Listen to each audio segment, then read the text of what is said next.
ಸವಿಸ್ತಾರವಾಗಿ ತಮ್ಮ ವಿಚಾರ ವ್ಯಕ್ತಪಡಿಸಿದರು. ಈ ಸಂದರ್ಭದಲ್ಲಿ ಈ ಭಾಗದ ಜನಪ್ರಿಯ ಶಾಸಕರಾಗಿರ್ತಕ್ಕಂಥ ಸನ್ಮಾನ್ಯ ಲಕ್ಷ್ಮಣ ಸವದಿ ಅವರು ಇರಬೇಕಾಗಿತ್ತು. ಬೆಳಗಾವಿಯಲ್ಲಿ ಇವತ್ತು ಪಕ್ಷದ ಸಭೆ ಇರ್ತಕ್ಕಂಥ ಹಿನ್ನೆಲೆಯಲ್ಲಿ ಅವರ ಅನುಪಸ್ಥಿತಿ ಒಳಗೆ ಅವರ ಪರವಾಗಿ ಈ ಮನವಿಯನ್ನು ನಾನು ಸ್ವೀಕರಿಸಿ ಸ್ಥಳೀಯ ಶಾಸಕರಾಗಿರ್ತಕ್ಕಂಥ ಸನ್ಮಾನ್ಯ ನಮ್ಮ ತಂದೆಯವರಾಗಿರ್ತಕ್ಕಂಥ ಲಕ್ಷ್ಮಣ ಸವದಿಯವರ ಗಮನಕ್ಕೆ ತಂದು ಸೋಮವಾರದಿಂದ ನಡೆಯಲಿರ್ತಕ್ಕಂಥ ಚಳಿಗಾಲ ಅಧಿವೇಶನದಲ್ಲಿ ಮಾದಿಗ ಮತ್ತು ಮಾದಿಗ ಉಪಜಾತಿಯ ಸಮುದಾಯದ ಸಂಬಂಧಿಸಿದಂತೆ ಅನೇಕ ವರ್ಷಗಳಿಂದ ನಡೆದು ಬಂದಿರತಕ್ಕಂಥ ಈ ಹೋರಾಟದ ಬಗ್ಗೆ ಅವರ ಗಮನಕ್ಕೆ ತಂದು ಈ ವಿಷಯವನ್ನು ಅಧಿವೇಶನದಲ್ಲಿ ಪ್ರಸ್ತಾವನೆ ಮಾಡಿ ಸನ್ಮಾನ್ಯ ಮುಖ್ಯಮಂತ್ರಿಗಳಾಗಿರ್ತಕ್ಕಂಥ ಸಿದ್ದರಾಮಯ್ಯನವರು ಹಾಗೂ ಸನ್ಮಾನ್ಯ ಉಪಮುಖ್ಯಮಂತ್ರಿಗಳಾಗಿರ್ತಕ್ಕಂಥ ಡಿ ಕೆ ಶಿವಕುಮಾರ್ ಅವರ ಹಾಗೂ ಕರ್ನಾಟಕ ಸರ್ಕಾರದ ಗಮನ ಸೆಳೆಯತಕ್ಕಂಥ ಕೆಲಸವನ್ನು ಅವ್ರು ಮಾಡಲಿಕ್ಕೆ ನೀವೆಲ್ಲರ ಪರವಾಗಿ ನಾನು ಒತ್ತಾಯ ಮಾಡ್ತೀನಿ ಮಾತ್ರ ಸಂದರ್ಭದಲ್ಲಿ ಹೇಳಿ ಹಾಗೂ ಭಗವಂತನಲ್ಲಿ ನಾನು ಪ್ರಾರ್ಥನೆ ಮಾಡ್ತೀನಿ. ಅನೇಕ ವರ್ಷಗಳಿಂದ ಸಾಕಷ್ಟು ಹಿರಿಯರು ಈ ಹೋರಾಟಗಳನ್ನು ಮಾಡಿ ನಮ್ಮ ಜೀವನ ಕಳೆದುಕೊಂಡಿರ್ತಕ್ಕಂಥದ್ದು ಕೂಡ ನಾವು ಗಮನಿಸಿದ್ದೇವೆ. ಅದು ಬರುವಂಥ ದಿನಮಾನವಾಗ ಆ ಭಗವಂತನಲ್ಲಿ ಪ್ರಾರ್ಥನೆ ಮಾಡಿ ಆದಷ್ಟು ಬೇಗನೆ ತಮ್ಮ ಸಮಾಜಕ್ಕೆ ನಮ್ಮ ಹೋರಾಟಕ್ಕೆ ಜಯ ಸಿಗಲಿ, ನಮ್ಮ ಬೇಡಿಕೆ ಆದಷ್ಟು ಬೇಗನೆ ಈಡೇರಲಿ ಅನ್ನೋ ಮಾತಿನ ಸಂದರ್ಭದಲ್ಲಿ ಹೇಳಿ ನಿಮ್ಮ ಸಮುದಾಯದ ಪರವಾಗಿ ನಾವು ಯಾವತ್ತೂ ಗಟ್ಟಿಯ ದನಿಯಾಗಿ ನಿಂತು ಸನ್ಮಾನ್ಯ ಮುಖ್ಯಮಂತ್ರಿಗಳ ನೇತೃತ್ವದಲ್ಲಿ ಇದಕ್ಕೆ ಆದಷ್ಟು ಬೇಗನೆ ಜಯ ಸಿಗಲಿ ಅನ್ನೋ ಮಾತಿನ ಸಂದರ್ಭದಲ್ಲಿ ಹೇಳಿ ಈ ವಿಷಯವನ್ನು ಸೋಮವಾರದಂದು ಸನ್ಮಾನ್ಯ ಶಾಸಕರಿಗೆ ಗಮನಕ್ಕೆ ತಂದು ಈ ವಿಷಯವನ್ನು ಪ್ರಸ್ತಾಪ ಮಾಡಲಿಕ್ಕೆ ನಾನು ಕೂಡ ಖಂಡಿತವಾಗಿ ತಮ್ಮ ಪರವಾಗಿ ಅವ್ರ ಗಮನಕ್ಕೆ ತಂದು ತಮ್ಮ ಜೊತೆಗೆ ನಾವು ಯಾವತ್ತೂ ನಿಲ್ತೀವಿ ಅನ್ನೋ ಮಾತಿನ ಸಂದರ್ಭದಲ್ಲಿ ಹೇಳಿ ಮನವಿ ಕೊಟ್ಟಿರ್ತಕ್ಕಂಥ ಎಲ್ಲ ಸಮಾಜದ ಹಿರಿಯರಿಗೆ ಮತ್ತೊಮ್ಮೆ ತಮ್ಮೆಲ್ಲರಿಗೂ ವಂದಿಸಿ ಇವತ್ತು ನಮ್ಮ ಮಾದಿಗ ಸಂಘಟನೆಗಳ ಒಕ್ಕೂಟದಿಂದ ನಾವೊಂದು ಈಗ ಸನ್ಮಾನ್ಯ ಲಕ್ಷ್ಮಣ ಸವದಿಯವರಿಗೆ ಮನವಿ ಕೊಟ್ಟಿದ್ವಿ. ಈ ಮನವಿ ಪ್ರಕಾರ ಅವರು ಬರುವ ಚಳಿಗಾಲ ಅಧಿವೇಶನದಲ್ಲಿ ನಮ್ಮ ಪರವಾಗಿ ಒಳ ಮೀಸಲಾತಿ ಪರವಾಗಿ ಧ್ವನಿ ಎತ್ತಿ ನಮಗೆ ನ್ಯಾಯ ಕೊಡಿಸಬೇಕೆಂದು ನಾವು ಸಮಸ್ತ ಸಂಘಟನೆ ಒಕ್ಕೂಟದ ವತಿಯಿಂದ ನಾವು ಈ ಮೂಲಕ ಆಗ್ರಹಪಡಿಸ್ತೇವೆ.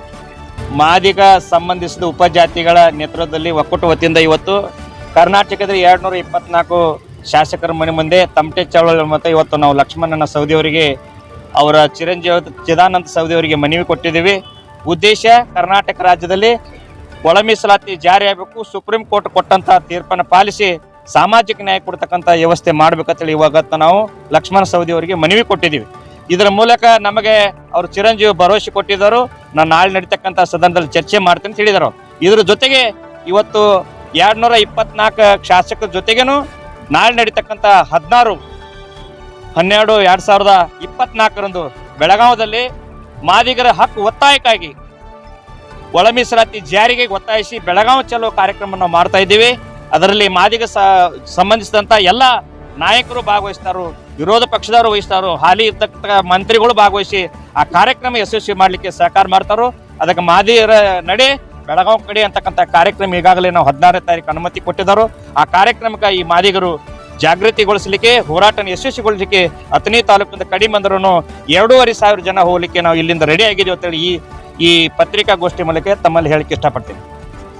ಇವತ್ತು ರಾಜ್ಯಾದ್ಯಂತ ಈ ಮಾದಿಗ ಮೀಸಲಾತಿ ಹೋರಾಟ ಸಮಿತಿ ವತಿಯಿಂದ ಹಮ್ಮಿಕೊಂಡಂಥ ಕರೆಗೆ 224 ಮತಕ್ಷೇತ್ರದ ಶಾಸಕರು ಹಾಗೂ ಸಚಿವರ ಮನೆ ಮುಂದೆ ತಮಟೆ ಚಳವಳಿ ಮುಖಾಂತರ ನಾಳೆ 16ನೇ ತಾರೀಕು ಅಧಿವೇಶನ ಬೆಳಗಾವಿಯಲ್ಲಿ ನಡೆದಂಥ ಚಳಿಗಾಲ ಅಧಿವೇಶನದಲ್ಲಿ ನಮ್ಮ ಒಳ ಮೀಸಲಾತಿ ಸದಾಶಿವ ಆಯೋಗ ಬಗ್ಗೆ ಧ್ವನಿ ಎತ್ತಂತ ರಾಜ್ಯಾದ್ಯಂತ ಕರೆ ಕೊಟ್ಟಿದ್ದು. ಅದೇ ಮುಖಾಂತರ ಇವತ್ತು ನಾವು ಅಥಣಿ ತಾಲೂಕಿನಿಂದ ಸನ್ಮಾನ್ಯ ಲಕ್ಷ್ಮಣ ಸವದಿಯವರಿಗೆ ತಮಟೆ ಬಾರಿಸುವ ಮುಖಾಂತರ ಎಲ್ಲ ಸಮಾಜದ ಎಲ್ಲ ವಿವಿಧ ದಲಿತ ಸಂಘಟನೆಗಳ ಮುಖಂಡರ ಎಲ್ಲ ಕೂಡಿಕೊಂಡು ಸನ್ಮಾನ್ಯ ಲಕ್ಷ್ಮಣ ಸವದಿಯವರ ಚಿರಂಜೀವಿಗೆ ಇವತ್ತು ಮನವಿ ಸಲ್ಲಿಸಿದ್ದೀವಿ. ಅವರು ಕೂಡ ಭರವಸೆ ಕೊಟ್ಟಿದ್ದಾರೆ, ನಾಳೆ ನಡೀತಕ್ಕಂಥ ಸೋಮವಾರ ದಿವಸ ನಮ್ಮ ತಂದೆಯವರಿಗೆ ಈ ಸದಾಶಿವ ಆಯೋಗ ಪರ ಧ್ವನಿ ಎತ್ತಲಿಕ್ಕೆ ನಾನು ಹೇಳ್ತೀನಿ ತಿಳಿದರೆ. ನನ್ನ ಹೆಸರು ಹನುಮಂತ ಅರ್ದವರು, ತಾಲೂಕು ಅಧ್ಯಕ್ಷರು ಮಾದಿಗ ಮೀಸಲಾತಿ. ಇವತ್ತು ತುಂಬ ವಿಶೇಷವಾದ ದಿನ. ಯಾಕಂತಂದ್ರೆ ಇವತ್ತೆಲ್ಲ ನಮ್ಮ ಸಮಾಜ ಬಾಂಧವರು, ಮಹಿಳೆಯರು ಎಲ್ಲರೂ ಸೇರಿ ನಾವೆಲ್ಲ ಜೊತೆಯಲ್ಲಿ ಸೇರಿ ಈ ಲಕ್ಷ್ಮಣ ಸವದಿಯವರು ನಮ್ಮ ಶಾಸಕರು, ಜನಪ್ರಿಯ ಶಾಸಕರಾದಂಥ ಲಕ್ಷ್ಮಣ ಸವದಿಯವರು ಚಿರಂಜೀವಿ ಚಿದಾನಂದ ಸವದಿಯವರಿಗೆ ನಾವು ಸದಾಶಿವ ಆಯೋಗ ಜಾರಿಗಾಗಲಿ ಅಂತಂದು ನಾವು ಮನವಿ ಕೊಟ್ಟಿದ್ವಿ. 16ನೇ ತಾರೀಕು ನಾವು ಬೆಳಗಾವಿಯಲ್ಲಿ ದೊಡ್ಡ ಪ್ರಮಾಣದಾಗ ನಾವು ಎಲ್ಲ ಇಡೀ ರಾಜ್ಯಾದ್ಯಂತ ಬೆಳಗಾವಿಯಲ್ಲಿ ನಾವು ಸ್ಟ್ರೈಕ್ ಮಾಡ್ತಾಯಿದ್ವಿ. ಈ ಪ್ರತಿಯೊಂದು ತಾಲೂಕಲ್ಲಿ 224 ಶಾಸಕರು ಪ್ರತಿಯೊಂದು ತಾಲೂಕಲ್ಲಿ ಅವ್ರವ್ರ ಕ್ಷೇತ್ರದಲ್ಲಿ ಅವ್ರವ್ರು ನಮ್ಮ ಜನರು ಎಲ್ಲ ಅಲ್ಲಿ ಮನವಿ ಕೊಡ್ತಾ ಇದ್ದಾರೆ. ತುಂಬ ನಮ್ಮ ಸಮಾಜ ಮ್ಯಾಗ ಅನ್ಯಾಯ ಆಗಿದೆ. ಸೊ ಹೀಗಾಗಿ ದಯವಿಟ್ಟು ಈ ಸರ್ತಿ ಲಕ್ಷ್ಮಣ್ ಸವದಿ ಅವರು ಈ ತಾಲೂಕಿಂದ ಜೋರು ದನಿಯಾಗಿ ತಾವು ನಮ್ಮ ಸಮಾಜಕ್ಕೆ ಅನ್ಯಾಯ ಆಗೈತೆ ಅಂತ ನೀವು ನಮ್ಮ ಸಮಾಜ ವತಿಯಿಂದ ಅಲ್ಲಿ ಮಾತಾಡಬೇಕು. ನಮ್ಮ ಸದಾಶಿವ ಆಯೋಗ ಜಾರಿಗಾಗಲಕ್ಕ ತಮ್ಮದು ಬಹಳ ಮುಖ್ಯ ಪಾತ್ರ ಇದೆ ನಮ್ಮ ಸಮಾಜ ವತಿಯಿಂದ ಇಲ್ಲಿ ತಾಲೂಕಿಂದ ಅಂತ ನನಗೆ ಹೇಳಕ್ಕೆ ಇಷ್ಟಪಡ್ತೀನಿ. ಜೈ ಮಾದಿಗ